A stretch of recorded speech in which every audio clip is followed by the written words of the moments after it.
If you've ever read any books on psychology in the subject or been to a counselor or talked to pretty much anyone, you're going to get a wide range of advice from meditating to grounding to being in the present and, the most common of all, facing your fears. Let's get right to it. Intro!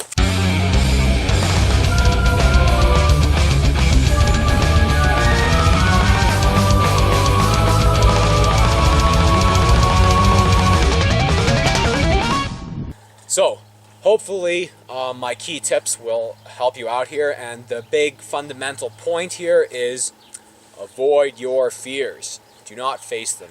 Learn what they are and learn how to avoid them.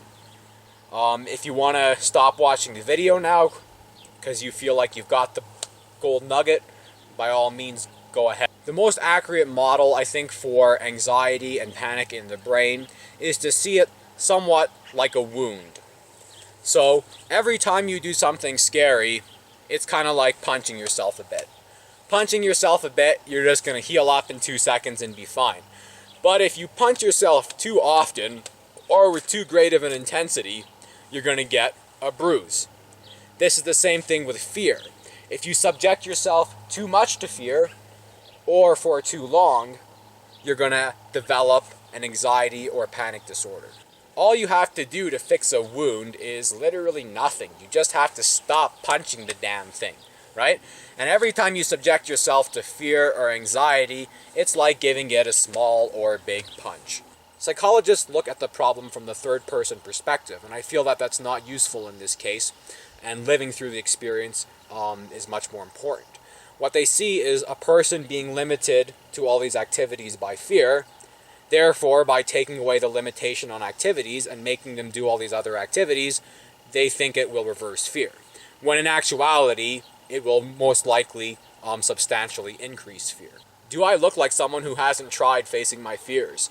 I faced my fears my whole life, and the entire reason I have panic disorder is because I face my fears. Think of it like soldiers. Do you think that going to a battlefield is what's going to give you post-traumatic stress and facing your fears of battle, or would it be not going to war? I would wager that not going to war is a lot more likely to prevent post-traumatic stress. Identifying what the source of your fear is can be easy, or it can be difficult. Sometimes it's very obvious and you'll feel fear every time you're around that thing, and sometimes you won't feel any fear around it at all. The best way to figure out the source is isolate the variable. Simply change the circumstances in your life. Shuffle things around, right? And then when you notice, oh hey, I feel substantially better, well, what variables did I change? The other good tip I would have for identifying the source is it's anything that's a large source of negativity in your life, right? Something that makes you really depressed, something that makes you very angry is also likely to be the source of your fear. Things like meditation, exercise, nutrition, positive thinking, social interaction, thought and attention control. All these things can help a little amount, but realistically the bottom line is you have to find the external sources of anxiety and fear in your life, and you have to avoid them until your wound has healed up, and then you can subject yourself to these sources. If you like this video, subscribe, check out my other videos, and if you have a video request of your own, leave it in the comments below. I do every video request